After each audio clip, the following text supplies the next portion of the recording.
Doctor Yunus সাহেব পরিষ্কার করুন, মানবিক করিডোরের নামে বাংলাদেশকে ইন্দো প্যাসিফিক অঞ্চলে যুদ্ধের দিকে ঠেলে দিবেন না।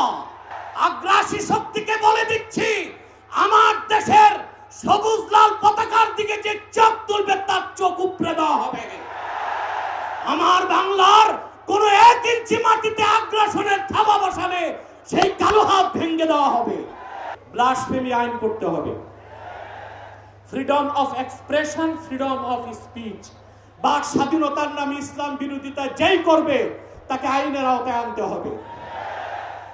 আমার দেশে অসংখ্য আলেম ওলামা, নিরীহ মানুষকে জঙ্গি তকমা দিয়ে কারাগারে রাখা হয়েছে। যদি বাবর সাহেব মুক্তি পায় তাহলে যে সমস্ত আলেম ওলামা জঙ্গির মামলায় ভিতরে তারা কেন মুক্তি পাবে না? তাদের মুক্তির আগে সংস্কার না নির্বাচন হতে দেওয়া হবে না বাংলাদেশে।